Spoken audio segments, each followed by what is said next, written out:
ಕಾಪು ಪುರಸಭಾ ಚುನಾವಣೆಗೆ ಮತಯಾಚನೆಗೆ ಆಗಮಿಸಿದ್ದಾರೆ ಕೇಂದ್ರ ಸಚಿವೆ ಶೋಭಾ ಕರಂದ್ಲಾಜೆ.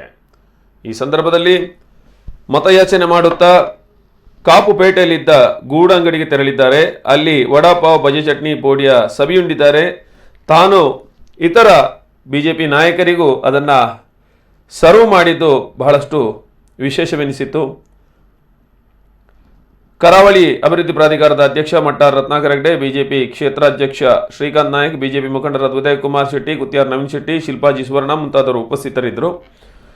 ಕಾಪು ಪುರಸಭೆಯ ಚುನಾವಣೆ ಇನ್ನು ಕೆಲವೇ ದಿನಗಳಲ್ಲಿ ನಡೆಯುತ್ತೆ. ಬಹಳ ಪೈಪೋಟಿಯ ಕ್ಷೇತ್ರವಾಗಿದೆ. ಕಾರಣ ಏನಂದರೆ, ಕಳೆದ ಬಾರಿ 12-11 ಅಂತರದಲ್ಲಿ ರಿಸಲ್ಟ್ ಬಂದಿತ್ತು. ಈ ಬಾರಿ ಬಿಜೆಪಿ ಮತ್ತು ಕಾಂಗ್ರೆಸ್ ನಡುವೆ ತೀವ್ರ ಪೈಪೋಟಿ ಕಾಣ್ತಾ ಇದೆ. ವಿನಾಯಕ್ ಕುಮಾರ್ ಸೊರಕೆ ಕಾಂಗ್ರೆಸ್ ಪಕ್ಷದಿಂದ ಬಹಳಷ್ಟು ಮತಯಾಚನೆಯಲ್ಲಿ ತೊಡಗಿದ್ದಾರೆ. ಅದೇ ರೀತಿಯಾಗಿ ಅಣ್ಣಾಮಲೈ, ಶೋಭಾ ಕರಂದ್ಲಾಜೆ ಸೇರಿದಂತೆ ಹಲವು ನಾಯಕರು ಈಗಾಗಲೇ ಕಾಪು ಪುರಸಭೆಗೆ ಆಗಮಿಸಿ ಮತಯಾಚನೆ ಮಾಡಿದ್ದಾರೆ. ಇದಕ್ಕೂ ಮುನ್ನ ಶ್ರೀಕೃಷ್ಣ ಮಠಕ್ಕೆ ಭಾರತ ಸರ್ಕಾರದ ಕೃಷಿ ಮತ್ತು ರೈತರ ಕಲ್ಯಾಣ ರಾಜ್ಯ ಸಚಿವೆ ಶೋಭಾ ಕರಂದ್ಲಾಜೆ ಭೇಟಿ ನೀಡಿ ದೇವರ ದರ್ಶನ ಪಡೆದಿದ್ದಾರೆ.